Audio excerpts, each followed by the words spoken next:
I'm going to take us back to the taxes portion of this conversation on the economy. You've both been very clear that you'd like to cut taxes, make sure that citizens get back the money from the 1986 tax cap law. The state is flush now.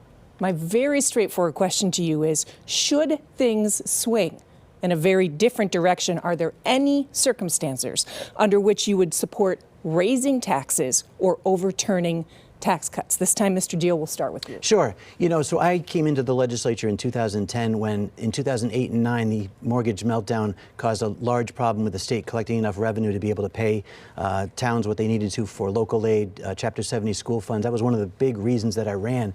So I understand what happens when the state ends up spending more than they should. And in this case, you know, I understand that the state has that surplus. I think what they need to do is manage to hold on to the surplus, you know, beyond the $3 billion that's supposed to be returned, and make sure they've got that in the rainy day fund for what could potentially be a major economic meltdown right now. We're seeing a recession. We're seeing home values drop. We're seeing, again, major manufacturers leaving our state. Raytheon. No, my point is this. We need to make sure that we've got the money for the future, but I don't think the state is ever going to be in a position where we need to raise taxes over the time that I'll be in office as governor. So no, I don't anticipate ever raising taxes. Thank you. Ms. Healy.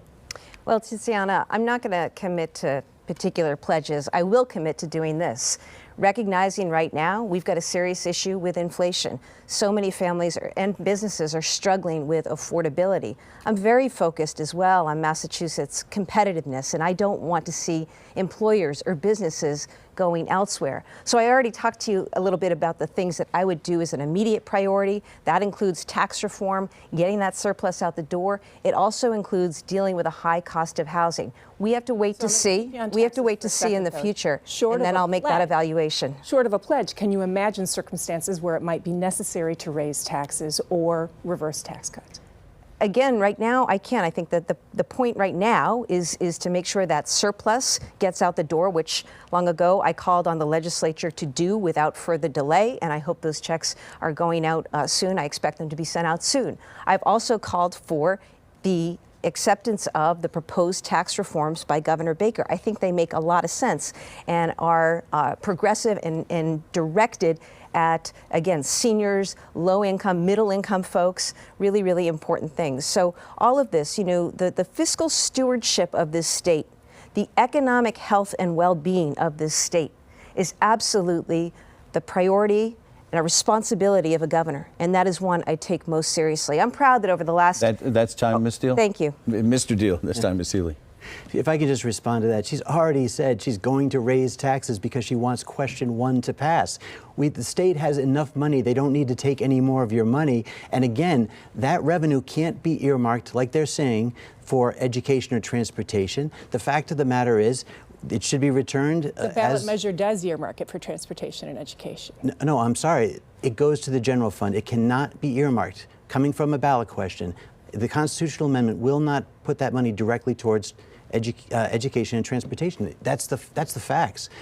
So again, she's already saying we need to put more taxes on people who actually create the jobs, the folks who invest that money in their homes, that create the values of the homes to keep our market stable, the people who, again, employ people in the state. That capital will leave, or the people will leave. We had 50,000 people leave Massachusetts last year.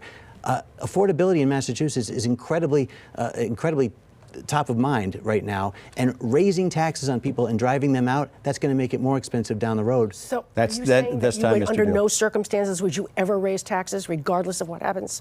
No, we've already, again, the state has already put in place local taxes, local meals taxes. We've got so many taxes in place right now. We have to be looking at places where we're more efficient with the tax dollars that we have. Ms. Healy. I think the question, Tiziano, is whether I would raise taxes.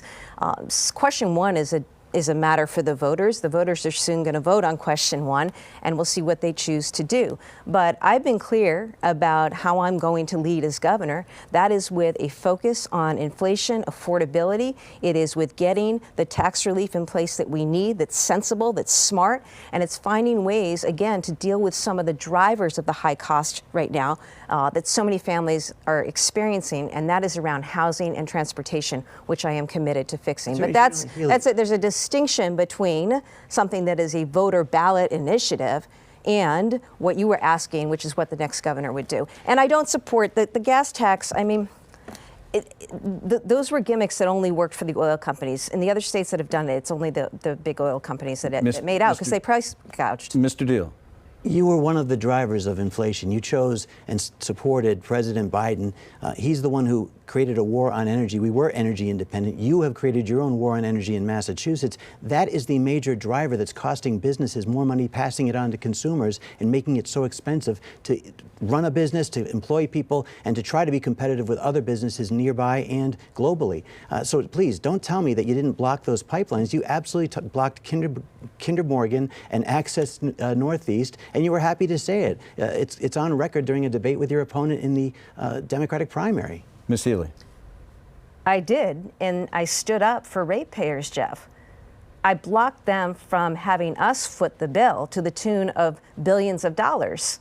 That's what happened there. But look, I think most people out there listening tonight understand something about monetary policy, understand the role of the Federal Reserve, the decisions that Jerome Powell is making. You can lay all the blame on Biden. I appreciate that Biden has put forward the Infrastructure Act. He's actually taking steps to address inflation. I want to work and continue to support efforts to address inflation. Again, that's my top priority here as governor, is making life more affordable right now for families who are hurting across this state. Simple as that.